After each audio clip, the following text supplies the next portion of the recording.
Hai teman-teman, apa kabar semuanya? Semoga kalian semua dalam keadaan baik dan sehat. Ketemu lagi di channel aku. Z2, senang banget bisa berbagi cerita dan pengetahuan dengan kalian semua. Kali ini kita bakal ngobrolin sesuatu yang seru dan dekat banget sama kita, yaitu mitos. Mitos ini sudah menjadi bagian dari budaya kita sejak lama. Yap, Indonesia itu terkenal banget sama mitosnya. Dan aku yakin dari kecil kita udah sering denger macem-macem mitos. Mitos-mitos ini sering kali diceritakan oleh orang tua kita atau bahkan di sekolah. Nah, di video kali ini, kita bakal bahas 20 mitos populer di Indonesia yang ternyata masih banyak dipercaya sampai sekarang. Beberapa di antaranya mungkin sudah kalian dengar, tapi ada juga yang mungkin baru buat kalian. Penasaran? Yuk langsung aja kita mulai. Jangan lupa untuk like, comment, dan subscribe kalau kalian suka dengan konten ini. Oke, mitos pertama yang sering banget kita dengar, terutama buat kalian yang punya anak gadis nih, yaitu larangan duduk di depan pintu. Katanya, kalau anak gadis duduk di depan pintu, nanti susah dapet jodoh. Haha, serem amat ya. Padahal, siapa tahu aja dia lagi nungguin paket, malah dibilang ngalangin jodoh. Tapi ya gitu deh, mitos ini masih aja dipercaya sampai sekarang. Mungkin karena dulu, pintu itu nggak sebagai kayak tempat masuknya rezeki, jadi nggak sopan kalau didudukin. Banyak orang tua yang masih mengingatkan anak-anak mereka tentang hal ini. Meski zaman sudah modern, kepercayaan ini tetap bertahan. Kadang, kita juga harus menghargai tradisi dan kepercayaan yang ada. Bagaimanapun, mitos seperti ini menjadi bagian dari budaya kita yang kaya dan beragam. Nah, kalau mitos yang satu ini sih, aku yakin kalian juga pernah dengar. Katanya, kalau ada kupu-kupu masuk rumah, itu tandanya bakal ada tamu yang datang. Terus, kalau kupu-kupunya gede, tamunya juga spesial gitu. Haha, entah bener atau enggak, yang jelas mitos ini masih aja dipercaya sampai sekarang. Padahal, bisa aja kan kupu-kupunya cuma nyasar karena di luar kepanasan. Mitos selanjutnya ini nih, yang sering banget kita dengar di Indonesia. Mitos ini bikin kita jadi lebih hati-hati kalau lagi nyetir, yaitu mitos tentang menabrak kucing. Katanya, kalau kita nggak sengaja nabrak kucing, kita bisa kena sial. Waduh, serem juga ya. Banyak orang percaya kalau sialnya bisa berhari-hari bahkan berminggu-minggu. Makanya, banyak orang yang langsung buru-buru nguburin kucing yang ketabrak, bahkan sampai ada yang ngasih sesajen segala. Mereka percaya ini bisa mengusir sial dan menenangkan arwah kucing tersebut. Tapi ya, daripada kita mikirin sial atau enggaknya, mending kita fokus aja nyetirnya biar nggak nabrak apa-apa. Setuju? Lebih baik kita selalu waspada dan berhati-hati di jalan, demi keselamatan kita dan orang lain. Buat kalian yang lagi mau nikah, mungkin udah nggak asing lagi sama mitos yang satu ini, yaitu larangan menikah di bulan Suro. Dalam budaya Jawa, bulan Suro dianggap sebagai bulan yang suci. Makanya banyak yang menghindari untuk bikin acara besar di bulan ini, termasuk pernikahan.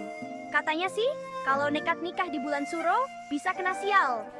Tapi ya, balik lagi ke kepercayaan masing-masing sih. Masih ingat nggak waktu kecil kita sering diomelin sama orang tua kalau duduk di atas bantal? Katanya sih, nanti bisa bisulan. Haha, mitos ini nih yang bikin kita jadi takut duduk di atas bantal. Padahal enak banget kan ya rebahan sambil nonton TV di atas bantal empuk. Tapi ya sudahlah, demi kesehatan pantat juga, mending kita nurut aja sama orang tua. Mitos yang satu ini sih khusus buat para cewek nih. Katanya, kalau cewek nyapunya nggak bersih, nanti bakal dapet suami yang brewokan. Wah, serem amat ya. Padahal, kan belum tentu juga cowok brewokan itu jelek. Tapi ya gitu deh, mitos ini masih aja dipercaya sampai sekarang. Mungkin karena dulu, cowok brewokan identik sama cowok sangar kali ya. Buat kalian yang suka liburan ke pantai, terutama pantai selatan Jawa, harus hati-hati nih sama mitos yang satu ini. Katanya, pakai baju hijau di pantai selatan itu pamali. Konon, warna hijau itu disukai sama penguasa Laut Selatan, Nyi Roro Kidul. Jadi, kalau kita nekat pakai baju hijau, bisa-bisa kita diajakin ngopi bareng sama beliau di dasar laut. Mitos selanjutnya ini nih yang bikin kita jadi takut sendiri kalau lagi sendirian di rumah pas malam hari, yaitu larangan bersiul di malam hari. Katanya sih, kalau kita bersiul di malam hari, kita bisa ngundang setan. Waduh, serem banget kan? Makanya, mending kita nyanyi aja deh kalau lagi bosen di rumah pas malam hari. Masih ingat nggak waktu kecil kita sering disuruh ngabisin makanan sama orang tua? Katanya sih kalau kita nggak ngabisin makanan nanti nasinya bisa nangis. Haha, mitos ini nih yang bikin kita jadi kalap kalau makan. Padahal kan perut kita juga ada batasnya.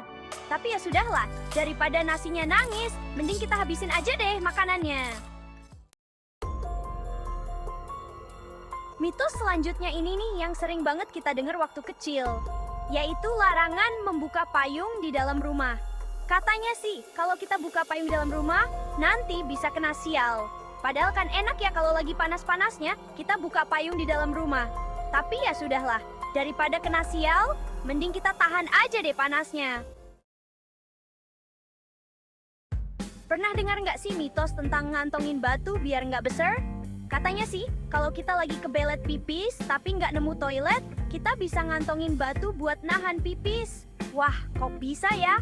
Entah bener atau enggak, yang jelas mitos ini masih aja dipercaya sampai sekarang. Tapi ya, daripada kita ngantongin batu, mending kita cari toilet terdekat aja deh. Mitos selanjutnya ini nih yang bikin kita jadi takut keluar rumah pas maghrib, yaitu larangan keluar rumah saat maghrib. Katanya sih, kalau kita keluar rumah pas maghrib, kita bisa diculik we gombel. Waduh, serem banget kan? Makanya, mending kita di rumah aja deh pas maghrib, nonton TV atau main game. Buat kalian yang lagi cari rumah, mungkin udah nggak asing lagi sama mitos yang satu ini, yaitu mitos tentang rumah tusuk sate. Katanya sih, rumah yang posisinya tusuk sate itu bisa bawa sial. Waduh, serem juga ya. Tapi ya, balik lagi ke kepercayaan masing-masing sih. Mitos selanjutnya ini nih yang sering banget dilakuin sama ibu hamil, yaitu bawa gunting. Katanya sih, bawa gunting bisa nolak bala. Wah, kok bisa ya? Entah bener atau enggak, yang jelas mitos ini masih aja dipercaya sampai sekarang. Mitos yang satu ini nih yang bikin para suami jadi serba salah, yaitu larangan menggunting saat istri hamil. Katanya sih, kalau suami gunting sesuatu pas istri lagi hamil, nanti bayinya bisa cacat. Waduh, serem banget kan? Makanya, mending para suami nunggu aja deh sampai bayinya lahir baru boleh gunting. Pernah nggak sih tiba-tiba bulu mata kita jatuh? Nah, kalau kata orang-orang sih kalau bulu mata kita jatuh, itu tandanya ada yang lagi kangen sama kita. Wah, romantis banget ya. Tapi ya, entah bener atau enggak, yang jelas mitos ini masih aja dipercaya sampai sekarang. Kucing hitam sering banget dikait-kaitin sama hal-hal mistis. Katanya sih kucing hitam itu jelmaan makhluk halus. Waduh, serem banget kan? Padahal kan kucing hitam sama aja kayak kucing lainnya. Cuma beda warna aja. Gerhana bulan adalah fenomena alam yang langka dan indah. Tapi, di balik keindahannya, gerhana bulan juga sering dikait-kaitin sama hal-hal mistis. Katanya sih, gerhana bulan itu pertanda datangnya bencana. Waduh, serem banget kan? Mitos selanjutnya ini nih, yang sering kita dengar dari orang tua, yaitu larangan membuang air panas sembarangan, terutama di selokan.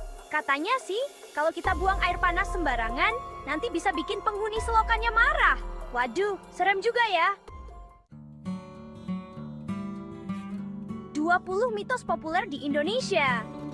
Nah, itu dia tadi 20 mitos populer di Indonesia yang masih banyak dipercaya sampai sekarang. Gimana nih? Dari 20 mitos tadi, ada yang kalian percaya nggak? Atau mungkin kalian punya pengalaman mistis yang berhubungan sama mitos-mitos tadi? Coba ceritain di kolom komentar ya. Nah, itulah 20 mitos populer di Indonesia yang masih banyak dipercaya. Seru ya ngebahas mitos-mitos kayak gini, bikin kita mikir, ini beneran apa nggak sih? Tapi ya, semua itu balik lagi ke kepercayaan masing-masing ya. Yang penting, kita nggak boleh terlalu terpaku sama mitos dan tetap berpikir logis. Jangan lupa untuk like, komen, dan subscribe untuk konten menarik lainnya. Sampai jumpa di video selanjutnya.